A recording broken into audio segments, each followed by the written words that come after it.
Hey there, John Millen here, MillenGroup, Benefit Hackers, going deep down into the rabbit hole, the healthcare rabbit hole. If you've been tuning in, I have several videos that I'm creating that go a little bit deeper into healthcare, into things that you may or may not be aware of. And who is this for? It's for CEOs, CFOs, HR directors, mostly, right? Where you have a duty, it might be a fiduciary duty, meaning a legal definition, a legal duty to manage your health plan. Now, I say this that, it's true with any size company because your employees look to you. I don't care if you have 3 people on your medical plan, it's a group plan, and you're the owner. You have a duty to make sure you're doing the right thing. Whether it's a full fiduciary duty is questionable, but still you have a moral and ethical obligation to do the right thing, which I think most people do.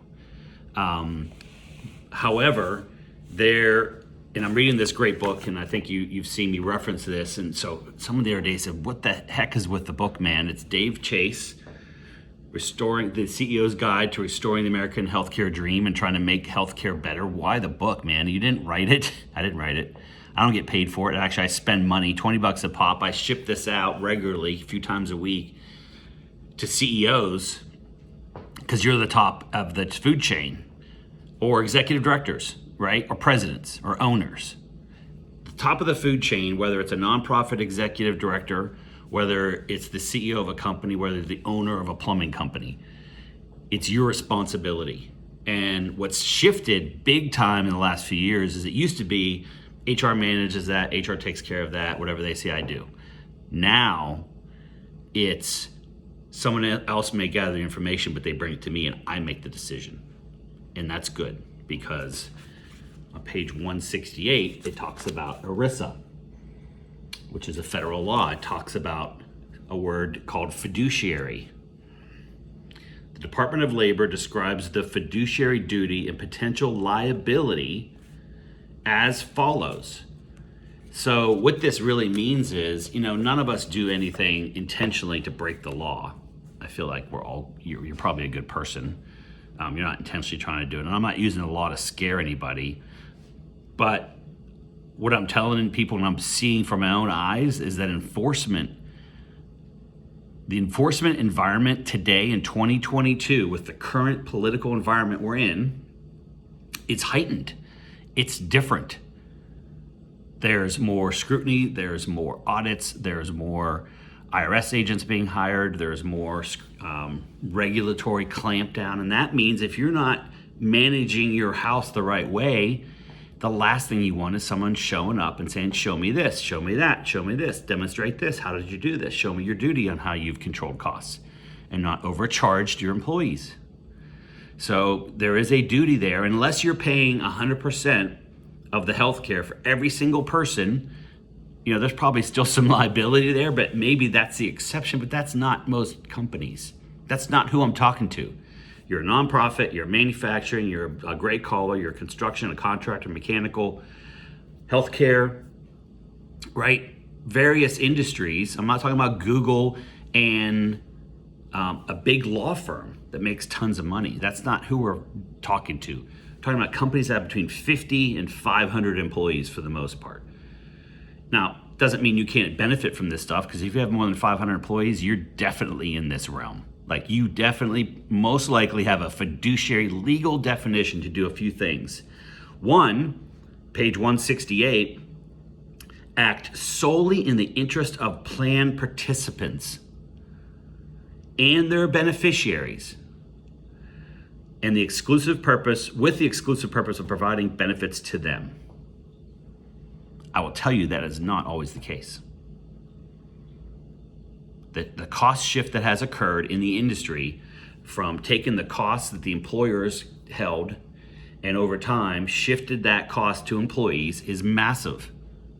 How else do you describe $5,000 HSA high deductible plans being a normal base plan in a package? Oh, it's the least expensive plan. Really? You pay $500,000 for the privilege of each employee paying $5,000 before they have any coverage. That's not healthcare plan. Don't fool yourself. Oh, we have these buy-ups. Yeah, they're so expensive that it's half of the employee's annual income to pay for it with the excess risk on the out-of-pocket max. So you have to act solely in their interest. It's very similar to your 401k, 403b investment plan, right? Fees, fees, fees. What are the fees? What are the fees? What's the duty?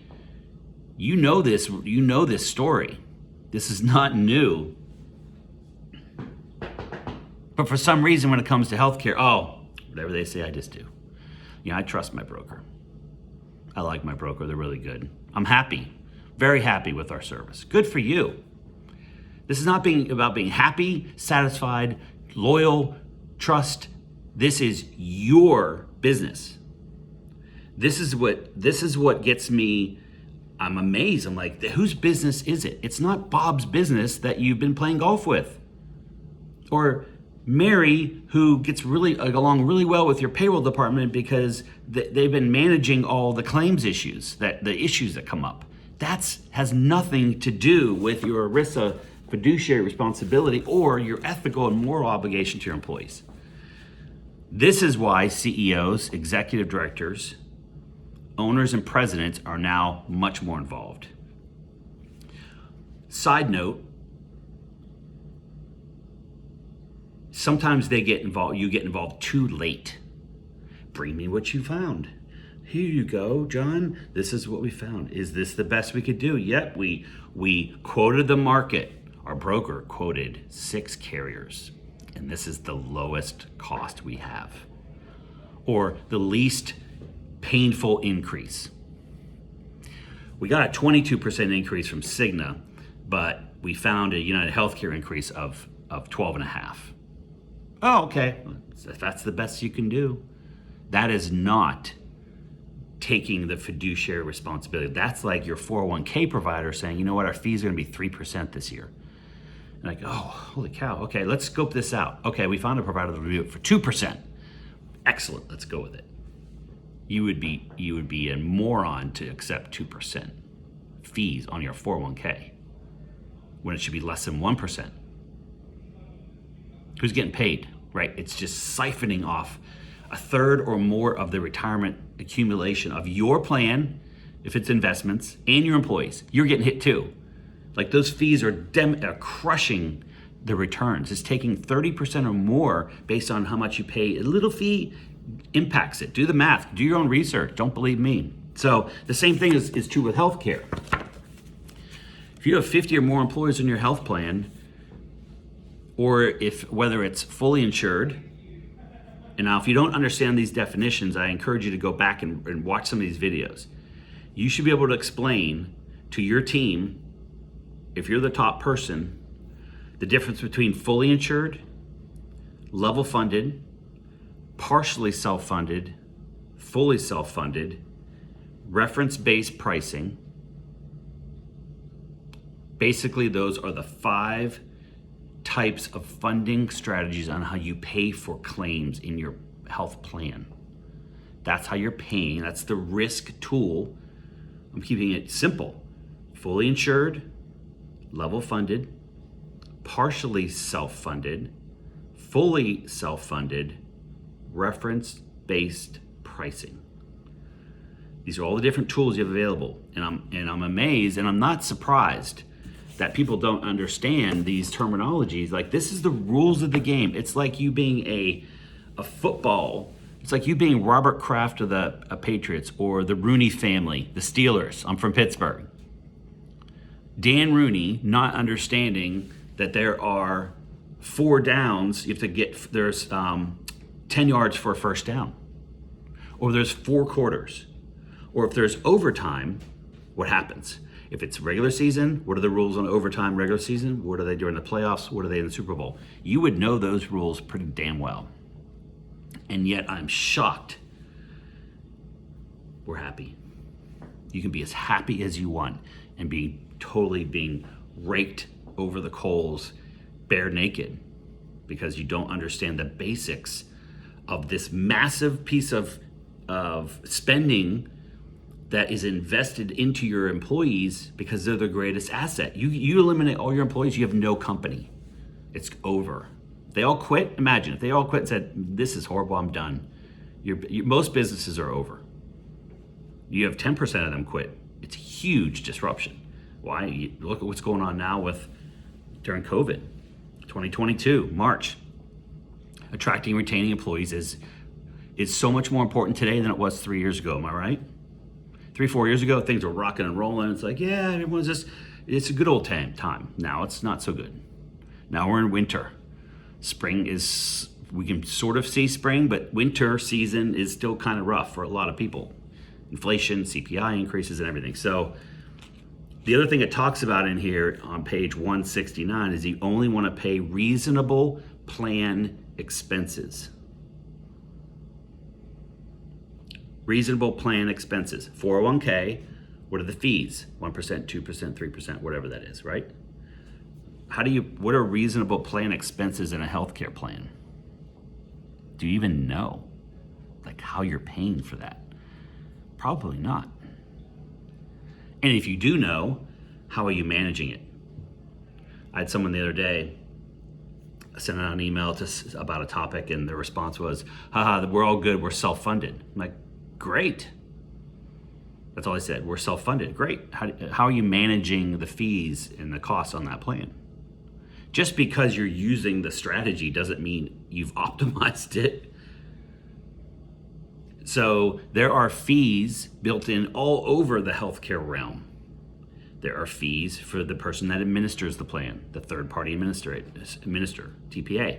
There are fees for them. There are fees for your pharmacy spend. Pharmacy benefit managers get paid, these entities get paid to manage the pharmacy supply chain in your plan. There are fees, massive fees in there that most people are not aware of. What are my fees on that? So you ask the question to your advisor, coach, broker, friend, Bob, whoever it is, Mary, I'd like you to outline the fees that we're paying for our TPA, for our pharmacy benefit manager, the fees when someone has to go into the hospital, so hospital fees. Also the fees for, what are we paying for the insurance, the reinsurance that's built into the plan. You can call it stop loss insurance, you can call it reinsurance, you can call it specific insurance, you can call it aggregate insurance. It's the insurance that if someone has a massive heart attack and spends $1 million in the hospital, it's not probably coming out of your plan unless you're a really big company. Unless you're total full self-funded. You're Walmart, you're paying that from your fees coming in. So you really probably aren't insuring that risk. But most companies we're talking about, 50 to 500, that's not you. There's insurance that kicks in. What are my fees for that? What are my fees when we go and get a diagnostic test? So when my employee gets an MRI because his shoulder was tweaked playing softball on a weekend and goes to the doctor the next week, what are my fees I'm paying for that? These are all fees that are built into your plan, but yet no one has ever told you what they are. So if you like that, just keep doing it. But it's a massive chunk of your company profit. Or you get grant money if you're if you're a nonprofit, you get donations and sponsorships and grant money. It's coming in and it's going out. The days of just saying, I looked at a plan of a nonprofit. They have a couple hundred employees, and quick math told me they were overpaying $2 million a year. $2 million. The federal grants that they received in a full year was $7 million. How do I know? Form 990. If you're a nonprofit, you know what that means. Form 990. So I'm like, you get 7.1 million, I think it was, in federal grant money. And I just quick math, knowing where they are, because it's all public information. So I'm like, wow, okay, yep, this is their cost. This is who they use. This is the setup. I can see it all publicly. Just quick math, not trying to be a salesy guy at all. 2 million in 1 year. That's 10 million in 5 years, minimum. So I think we need to talk, or we need to ask questions. Where are my fees, right? My responsibility, and I actually had another CFO from a nonprofit bring this up on my first call. They brought it up. They said, we're doing our 990s, and we need to look at this stuff, and it's been a few years, we've not looked at it, we've not had any outside opinion. And that's what I'll leave you with as we wrap this up. When is the last time you got an outside, unbiased opinion? Not from your advisor. They're getting paid for the advice they're giving you, most likely from the insurance companies, not from you, unless you're paying them a flat fee, consulting fee, and they've stripped out all the commissions on all the lines. Most likely that's not happening. Oh, we're self-insured.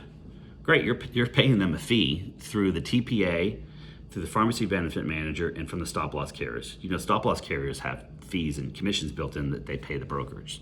So don't feel like because you're self-funded, you're not paying anything for that. You are. It's coming from a different angle. So just lost my train of thought. I was talking about fees and outside opinion. On a call with a nonprofit, 63 employees on medical, $650,000 annual spend. Mentions, hey, the 990, we probably need to look at this. I said, yeah. I said, what we can provide is an unbiased outside opinion. I don't have any vested interest in the result of my analysis that I'm going to go through. You're going to pay me a little bit of money. And she was like, oh, that's not bad at all. I'm going to pay me a little bit of money. I'm going to go through analysis and tell you where you stand. If you're in good shape, I'm going to tell you you're in good shape because it's not a good way that I can help you any further. On your way. If it's not a good, then I can give you the answer, and you can take it back, and I'll get paid a small fee to help you, and you go implement it. Win, win, win. We all win. Or you're like, hey, I want MillenGroup to implement it. No problem. Whatever it takes. But the first step is an unbiased healthcare cost model, what we call it. So if you're interested, no problem. Go to MillenGroup.com. You can see it there. Hope this is valuable. And again, remember that whether you have a legal fiduciary responsibility or not, I think we all know we have a ethical and just doing the right thing responsibility. And all I ask is that you get a little more involved, and it's hard sometimes as leaders. I'm the managing partner of my firm, co-managing partner. So I know I have to sometimes say, I don't know what I'm doing to my team. And it's not easy sometimes, but I'm like, you know what? How am I supposed to know everything? Like, I don't know. No one knows everything. Hey, I don't know this, but I'm going to go find out. I'm going to go talk to someone that knows more than me about this and get myself educated. So the 5 ways you manage your risk are what? Fully insured, level funded, partially self-funded. That's the big one that people miss. Fully self-insured and reference-based pricing. They do not all work the same. They're not a good fit for everybody. It doesn't mean you have to go up this ramp of one by one. It just means there's different ways of managing your risk. So I hope this helps. Thanks for tuning in. Ciao.